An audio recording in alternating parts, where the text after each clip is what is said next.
Assalamualaikum warahmatullahi wabarakatuh. Perkenalkan, saya Irmalia Fitri SP MMA.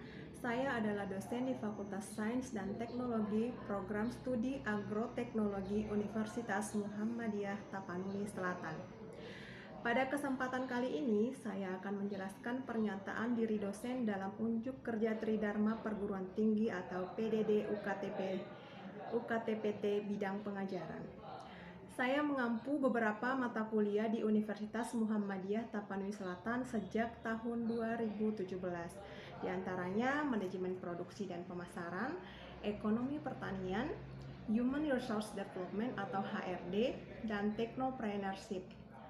Pada hari ini saya akan menjelaskan teknik pengajaran saya menggunakan metode DEA atau Delivery, Interaction, and Assessment pada salah satu mata kuliah yang saya ampu, yaitu manajemen produksi dan pemasaran yang diberikan pada semester 2 dengan bobot 2 SKS.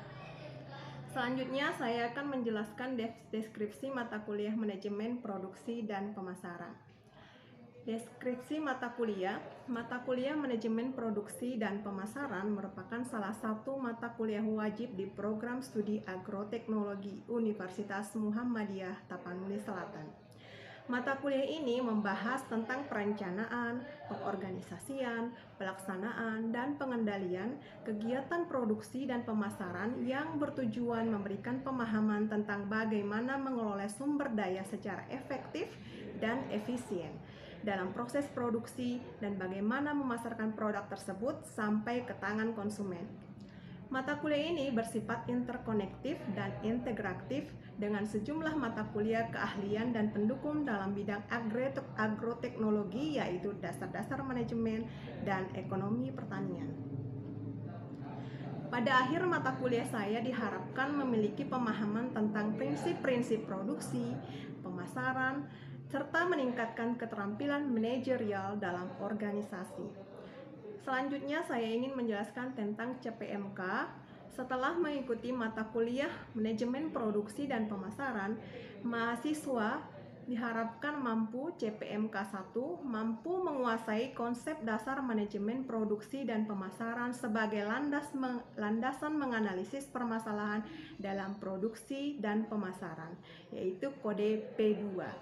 CPMK 2 mampu memahami peran dan fungsi manajemen pemasaran dalam perencanaan dan pengendalian keseluruhan kegiatan perusahaan, P4 dan kode KK6. Yang ketiga, mampu mengaplikasikan teori, melakukan analisis permasalahan, dan pengembangan alternatif solusi dalam masalah yang dihadapi dalam pemasaran, kode P3 dan KU7. Untuk bisa mencapai kemampuan tersebut, mahasiswa akan diberikan topik-topik yang akan dibahas selama 14 kali pertemuan secara tatap muka di kelas, di mana pertemuan 1 ke 7 yaitu tatap muka sebelum UTS, pertemuan ke-8 UTS, pertemuan ke-9 sampai 15 tatap muka setelah UTS, dan pertemuan ke-16 yaitu ujian akhir semester.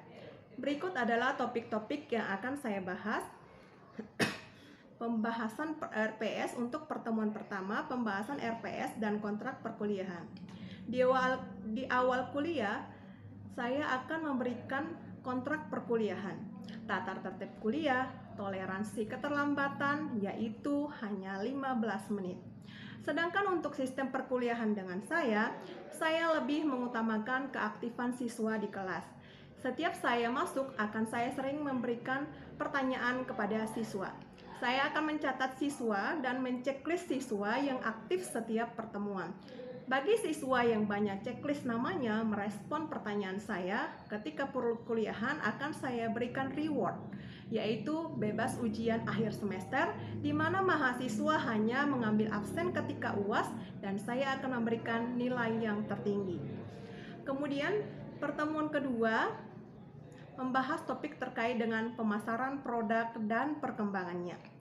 Pertemuan ketiga tentang strategi lokasi, keempat segmentation, targeting, dan positioning, yang kelima perilaku konsumen, yang keenam desain barang dan jasa. Pertemuan ketujuh topik yang dibahas yaitu manajemen persediaan. Yang kedelapan UTS, kesembilan etika bisnis, dan yang ke-10 strategi harga. Yang ke-11 komunikasi pemasaran, ke-12 pemasaran global, ke-13 marketing plan, yang ke-14 riset pemasaran, yang ke-15 pemasaran e-commerce, dan yang ke-16 adalah ujian akhir semester.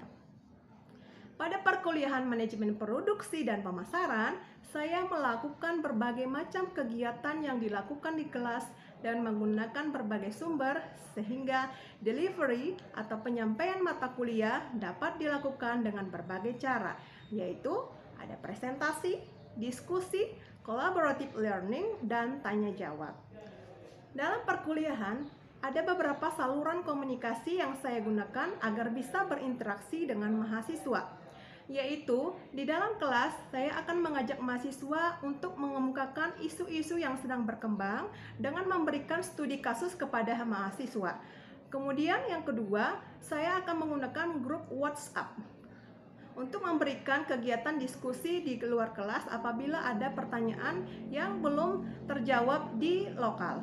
Kemudian yang ketiga, selain menggunakan WhatsApp, saya juga berinteraksi dengan mahasiswa dengan menggunakan sosial media Facebook dan Instagram. Pada perkuliahan manajemen produksi dan pemasaran, materi sudah disusun dengan 14 kali pertemuan. Saya akan memberikan review terhadap materi sebelumnya, sehingga sebelum memulai, mahasiswa akan mengingat pelajaran yang minggu yang lalu. Adapun referensi daftar pustaka yang dipakai dalam manajemen produksi dan pemasaran, yaitu yang pertama Astauri Sofyan, judul buku Manajemen Produksi dan Operasi, penerbit Lembaga Fakultas Ekonomi Universitas Indonesia, Jakarta. Kemudian yang kedua Handoko, Dasar-dasar Manajemen Produksi dan Operasi, karya BVFE Yogyakarta. Yang keenam Kotler Philip dan Kevin Lane Keller tahun 2009 yang berjudul Manajemen Pemasaran edisi ke-13 jilid 1, penerbit Erlangga Jakarta. Dan untuk pendukung yaitu Abdullah Tamrin 2018 Manajemen Pemasaran PT Raja Grafindo Persada. Dan beberapa pustaka pendukung lainnya seperti materi yang ditemukan di internet, termasuk di video di YouTube, ataupun termasuk materi-materi lainnya, artikel, ataupun jurnal. Asesmen penilaian dalam mata kuliah manajemen produksi dan pemasaran adalah nilai diambil dari tugas dan keaktifan mahasiswa yang berbobot 25%, presentasi bobot 20%, UTS 25%, dan UAS berbobot 30%. Semuanya saya akan berikan informasi kepada mahasiswa di awal semester untuk mencapai nilai yang maksimal dengan usaha yang diberikan di kelas dan juga pada saat ujian. Selanjutnya, saya akan memperlihatkan proses pengajaran saya secara tatap muka di kelas. Itulah dia cuplikan mengajar secara tatap muka di kelas. Semoga bermanfaat. Dan saya Irma Lia Fitri Seragar, senang sekali kesempatan ini bisa menghadirkan video tentang pernyataan diri dosen dalam unjuk kerja Tridharma Perguruan Tinggi PDD UKTPT bidang pengajaran. Assalamualaikum warahmatullahi wabarakatuh. Waalaikumsalam warahmatullahi wabarakatuh. Baiklah, kita lanjutkan kembali pertemuan kuliah kita. Topik hari ini kita membahas manajemen persediaan.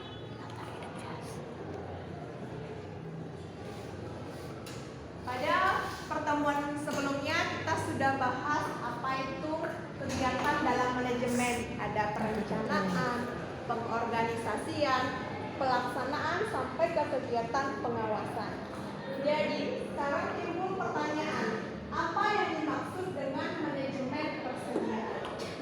Manajemen persediaan itu adalah proses perencanaan, pengorganisasian, dan pengendalian bagaimana bahan mentah dan bahan jadi sampai ke tangan konsumen yang bertujuan untuk mengantisipasi terjadinya kekurangan dan kelebihan stok. Dari manajemen persediaan itu tadi sudah disampaikan sebelumnya. Yang pertama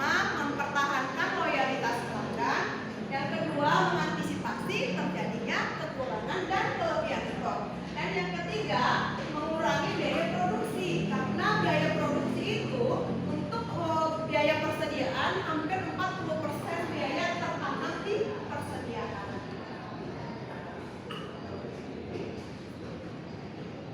Kemudian selanjutnya, kesalahan apa saja yang terjadi pada persediaan itu? Yang pertama, kalau persediaan terlalu kecil, hilangnya kesempatan untuk menjual atau memperoleh laba. Kalau terlalu besar, artinya biaya akan besar yang harus dikeluarkan, yang mengakibatkan terjadinya memperkecil laba atau memperbesar resiko.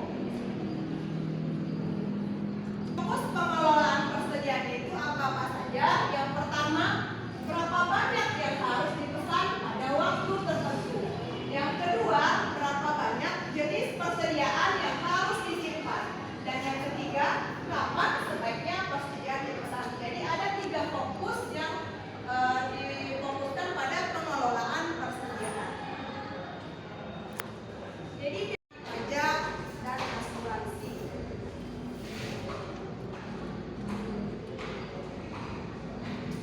Kuantitas pemesanan yang optimal ada namanya economic order quantity.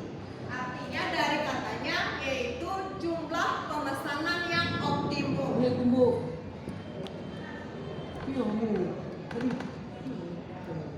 Supaya lebih tulis. Sebuah usaha butuh 5.000 unit barang dalam 1 tahun. Biaya 1 kali pesan 100.000. Harga barang satuan 50.000. Biaya penyimpanan per tahun 2% dari harga barang. Kemudian tentukan economic order quantity. Kita kerjakan sama-sama. Diketahui sebuah usaha butuh 5.000 unit disimbolkan dengan D, yaitu 5.000 unit. Kemudian biaya 1 kali pesan 100.000 disimbolkan dengan S, yaitu 100.000 Rp1.000. Kemudian harga barang satuan disimbolkan dengan P, yaitu 50.000.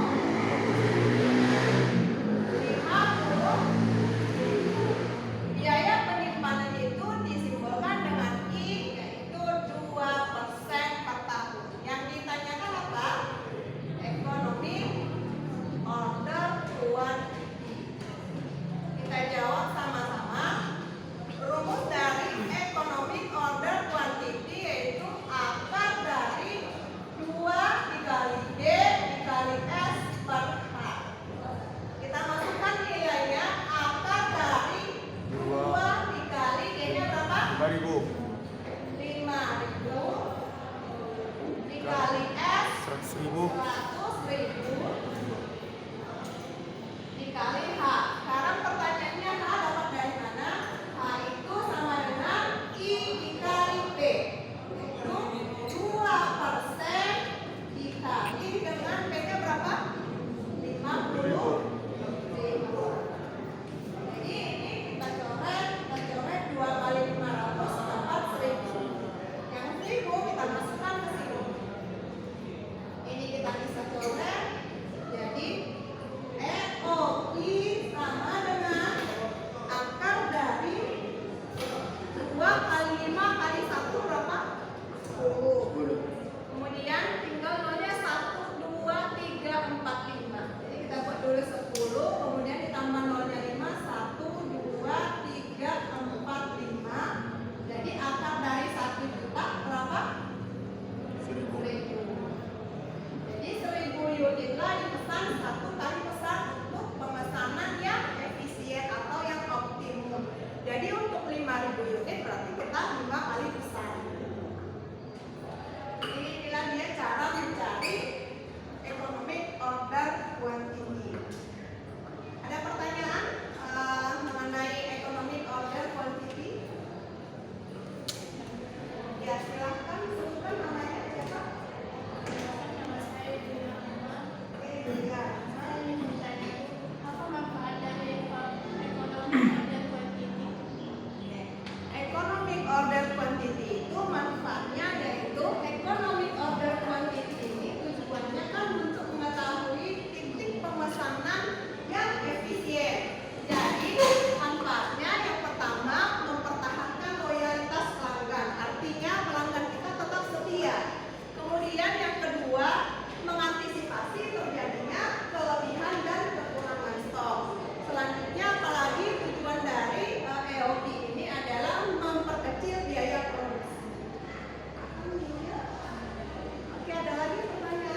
Saya, Bu.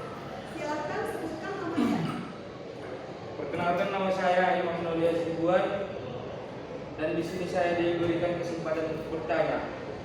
Apa saja yang apa yang terjadi jika kekurangan dan kelebihan stok?